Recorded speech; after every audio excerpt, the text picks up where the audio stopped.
Halo sahabat, jumpa lagi kita pada channel Agus Saputra Esa. Nah, pada kesempatan kali ini kita akan lanjutkan materi kita, yaitu tentang statistika, di mana di kegiatan belajar ketiga ini, kakak akan mengajak kalian untuk mencermati ukuran pemusatan data.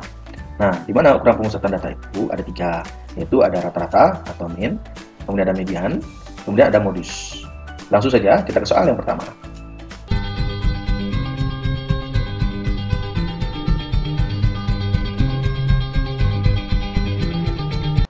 Halo sahabat, nah di sini kakak punya sebuah data yang disajikan dalam tabel distribusi frekuensi, yaitu data tinggi badan dalam sentimeter.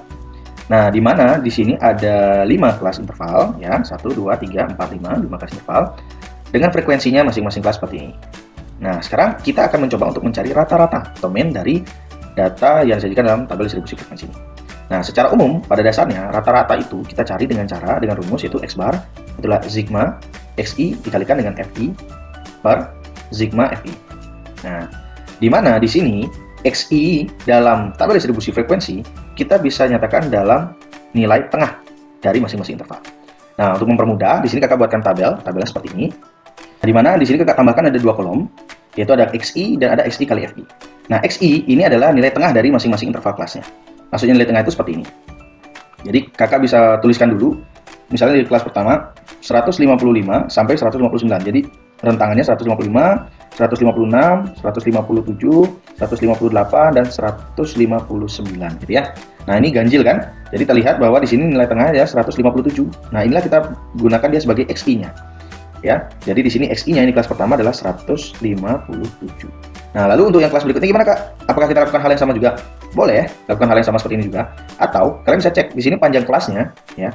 Panjang kelasnya ini kan 5. Dari 155 sampai 159, ini panjang kelasnya atau I-nya itu adalah 5.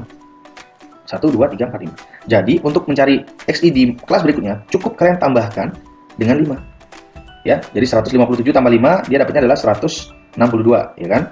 Terus 162 tambahkan 5 lagi, dapatnya 167. Tambahkan 5 lagi, dapatnya 172. Tambahkan 5 lagi, dapatnya 177. Nah, seperti itu ya. Jadi cukup cari kelas yang pertama, terus yang berikutnya tambahkan panjang kelasnya. Tambah 5, tambah 5, tambah 5, tambah 5. Nah, terus berikutnya XI kali FI. XI ini 157 kali FI berarti ini kali 3. 157 kali 3 itu kita peroleh nilainya adalah 471. Terus berikutnya 162 kali 7 itu adalah 1134. Nah, berikutnya 167 kali 19 itu adalah 3173. Nah, terus yang di kelas keempat di sini 172 kali 9 itu adalah 1548, dan yang terakhir 177 dikalikan 2 itu adalah 354. Nah, seperti ini ya. Nah, terus kita cari sigma XI kali FI-nya, yaitu dengan cara kita jumlahkan ini semua. 471, 1134, 3173, 1548, dan 354 kita jumlahkan semua.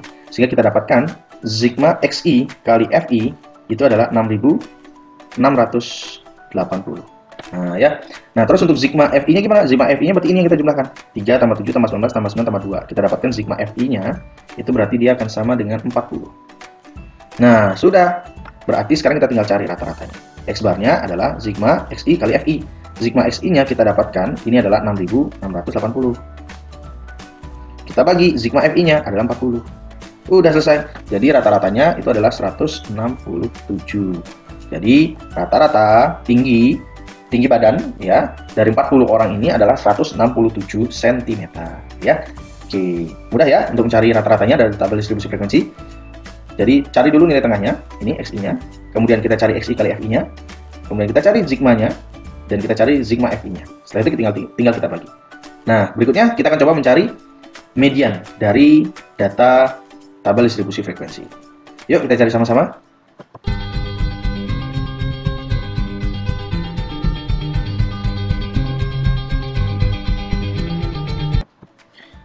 Nah, oke. Berikutnya kita lanjutkan untuk mencari median dari data tabel distribusi frekuensi ini, ya. Nah, seperti yang kita ketahui, median itu adalah nilai tengah dari data. Nah, biasanya kalau di data tunggal itu median, untuk mencari median itu kan kita urutkan dulu datanya, ya kan? Kita urutkan dulu datanya dari kecil ke besar ataupun dari besar ke kecil. Nah, lalu kalau dia tabel distribusi begini, kita kan tidak tahu nilai datanya yang pasti yang tunggal itu seperti apa. Jadi bagaimana dong cara kita untuk mengurutkan? Nah, bagaimana sahabat, ada yang tahu? Oke, caranya adalah dengan mencari frekuensi kumulatif. Nah, ya, ada yang namanya frekuensi kumulatif, atau kita simbolkan dengan FK.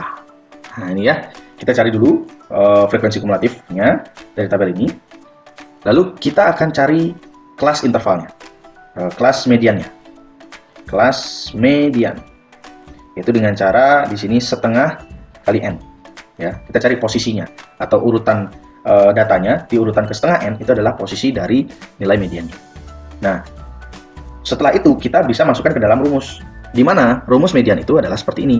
Median atau ME itu adalah TB tambah setengah n gitu ya, dikurangi FKS. Nah, FKS adalah frekuensi kumulatif sebelum dari kelas mediannya ya, per FI.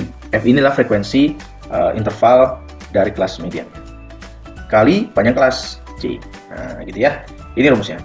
Nah, TB-nya TB yang mana kita pakai? Nah, tentu TB yang kita pakai adalah TB dari kelas median. Jadi kita harus cari dulu di kelas median yang mana. Nah, untuk mempermudah, di sini kakak sudah siapkan sebuah tabel. Nah, ini tabelnya seperti ini. Kakak tambahkan satu kolom, itu sebagai kolom frekuensi kumulatif. Nah, caranya untuk menghitung frekuensi kumulatif gampang sekali. Untuk yang pertama, di sini kita 3. Ini maknanya berarti yang di kelas pertama ini banyaknya ada 3. Artinya urutan data yang pertama dari yang paling kecil sampai ke urutan yang ketiga itu ada di kelas pertama ya. Jadi yang data pertama sampai ketiga ada di kelas pertama.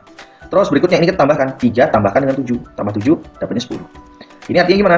Artinya data yang keempat, urutan yang keempat sampai ke yang 10 ada di kelas yang kedua. Nah, berikutnya 10 tambah 19 itu adalah 29. Artinya apa? Artinya data yang ke-11, nah setelah yang 10 kan 11 ya, urutan yang ke-11, kita bicara urutannya, urutan yang ke-11 sampai pada urutan ke-29 ada di kelas yang ketiga.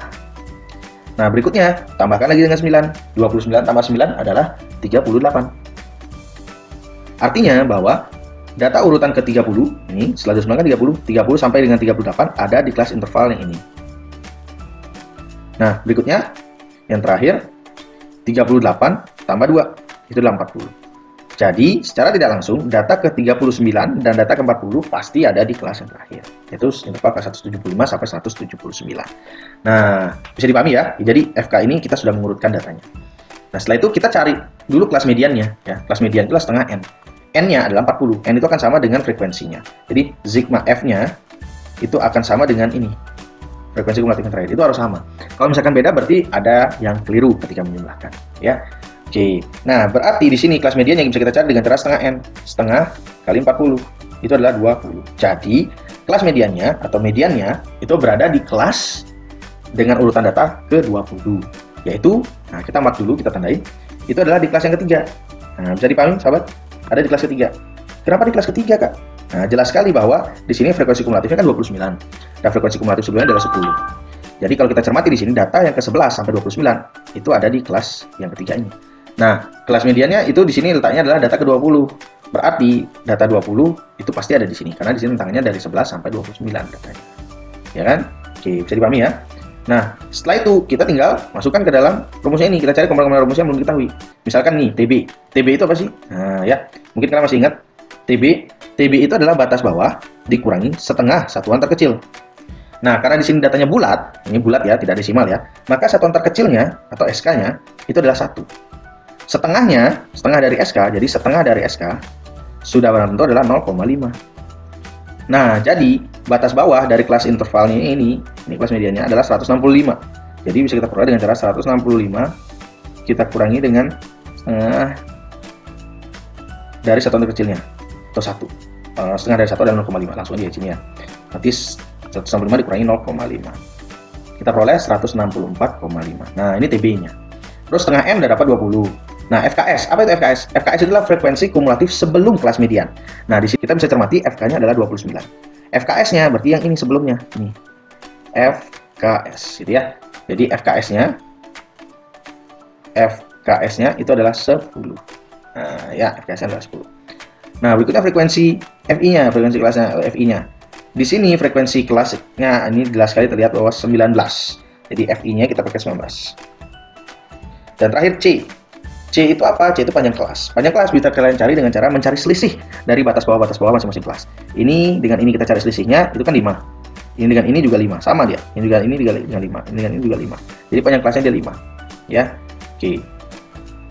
Nah, berikutnya tinggal kita substitusikan saja ke bentuk rumusnya ini, ya. Oke, sekarang kita substitusikan.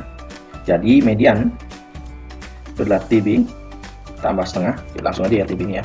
TB-nya berarti 164,5 tambah ini setengah N, berarti 20, dikurangi frekuensi kumulatif sebelumnya, FKS-nya adalah 10, per frekuensinya dia 19, kali panjang kelasnya C-nya adalah 5. Nah, dari sini kita bisa operasikan 20 dikurang 10 ini kan 10. Nah, 10 kali 5 ini dapatnya 50. Ini dapatnya 50 per 19. Nah, ya. Jadi kita dapatkan di sini mediannya 164,5 tambah 50 bagi 19. 50 per 19. Nah, kalau kita cari ini hasil pembagiannya jadi nanti bentuknya desimal. Ini jadi 164,5 tambah 50 bagi 19 itu adalah 2,63. Nah, setelah kita jumlahkan, nilainya adalah 167,13. Jadi, bisa kita simpulkan bahwa median dari data ini adalah 167,13 ya. Nah, gimana? Bisa dipahami ya, sahabat ya. Jadi yang pertama kita cari frekuensi kumulatifnya dulu. Setelah cari frekuensi kumulatif, kita cari kelas mediannya. Setelah dapat kelas median, udah masukkan dah kita cari TB-nya, SK-nya, dan seterusnya. Oke. Nah, berikutnya kakak akan mengajak kalian untuk mencari modus dari data yang disajikan dalam tabel distribusi frekuensi kumulatif. Bagaimana caranya? Yuk.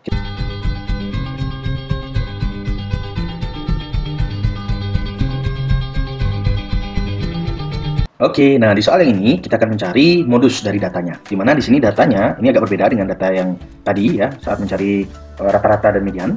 Jadi di sini ada 1, 2, 3, 4, 5, ada 5 kelas interval dengan frekuensinya seperti ini. Nah, modus atau MO itu adalah data yang paling sering muncul atau data yang memiliki frekuensi terbanyak. Nah, modus untuk data yang disajikan dalam tabel distribusi frekuensi bisa kita cari dengan cara ini.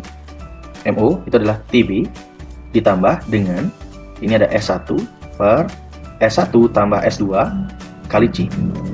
Nah, S1, S2, ada C, dan ada TB. Nah, untuk menerapkan rumus ini, yang pertama yang harus kita cari adalah kelas modus.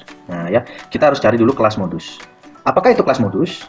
Nah, kelas modus itu adalah kelas interval yang memiliki frekuensi terbanyak. Dalam hal ini, frekuensi terbanyak adalah 43, yaitu berada di kelas yang ketiga ini, yaitu intervalnya 160 sampai dengan 164. Nah, setelah kita mengetahui kelas modusnya, di sini kita cari komponennya dari formula ini, fokus pada kelas yang ini, yaitu tepi bawah. Nah, kita cari tepi bawahnya dulu. Tepi bawah itu adalah batas bawah kelas, ini kan batas bawahnya ya, 160, batas bawah. Kita kurangi dengan setengah dari satuan terkecilnya. Di sini karena dia bulat, satuan terkecilnya adalah 1. Setengahnya berarti 0,5. Jadi TB-nya itu adalah 160 dikurangi 0,5, yaitu 159,5. Nah, ini TB-nya. Kemudian ada S1 dan ada S2. Apakah itu S1? Apakah itu S2? Nah, S1 itu adalah selisih dari frekuensi kelas modus dengan kelas interval sebelumnya. Nah, ya. Jadi, ini selisih antara ini kelas modus, frekuensi kelas modus dengan frekuensi kelas sebelumnya. Nah, ini adalah S1.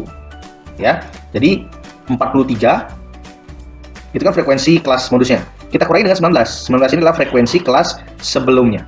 Ya, dikurangi 19. Ya, itu 43 kurang 19 kita dapat 24. Nah, kemudian S2-nya ini adalah selisih antara frekuensi kelas modus dengan frekuensi kelas setelahnya. Ini S2-nya, ya. Jadi kita peroleh di sini 43 dikurangi dengan 27, yaitu nilainya adalah 16. Nah, ya. Terus yang terakhir kita cari C-nya. C itu adalah panjang kelas. Nah, panjang kelas gampang sekali cara lihatnya ya. Cukup kalian cari selisih antara batas bawah ini atau batas atas di antara masing-masing kelas. Nah, ini pasti sama ya. Seperti ini misalnya selisih antara 150 dengan 155, ini selisihnya kan 5. Sama ya. Ini pun sama, 160 dengan 170 selisihnya sama, itu adalah 5. Jadi panjang kelasnya itu adalah 5. Jadi C-nya di sini 5. Nah, sudah komponen formulanya udah kita dapat. Sekarang tinggal kita hitung dan kita substitusikan ke dalam formulanya. Jadi modusnya itu adalah tepi bawahnya 159,5. Kita tambahkan dengan ini S1, S1-nya adalah 24 per Oke, kemudian ini S1 lagi 24 tambah S2. S2-nya itu adalah 16. Kali C. C itu adalah panjang kelasnya adalah 5. Udah, sekarang kita tinggal operasikan. Nah, dari sini kita dapat 159,5 tambah di sini 24 tambah 16 per di sini 40 kali 5. Nah, ini kita operasikan yang bagian ininya dulu ya. Ini bisa kita sederhanakan. Taujia sama-sama bagi 5, di sini dapat 8. 24 dibagi 8 kita sederhanakan. Taujia di sini dapat 3. Oke. Nah, jadi dari sini kita dapatkan 159,5 kita tambah dengan hasilnya ini adalah 3. Nah, ketemu deh modusnya. 159,5 tambah 3 adalah 162,5. Ya. Nah, gampang kan ya cara mencari modusnya ya? Ya. Jadi ingat tahap pertamanya kita cari dulu kelas modusnya, yaitu dengan kelas dengan frekuensi terbanyak. Kemudian kita cari TB-nya, cari S1, S2. S1 dan S2 adalah selisih antara frekuensi kelas modus dengan frekuensi sebelumnya, itu S1, dan selisih dari frekuensi kelas modus dengan kelas setelahnya, itu adalah S2-nya. Nah, C itulah panjang kelas. Masukkan formula, dilakukan operasi perhitungan, jadi deh. Gampang kan? Nah, itulah tadi pembahasan kita mengenai ukuran pemusatan data yang disajikan dalam berkelompok, yang disajikan dalam tabel distribusi frekuensi. Kita sudah cari tadi dengan mean, median, dan modusnya. Nah, pada video berikutnya kakak akan bahas bagaimana menentukan mean, median, dan modus jika datanya disajikan dalam bentuk histogram ataupun dalam bentuk poligon. Sampai jumpa di video pembelajaran berikutnya.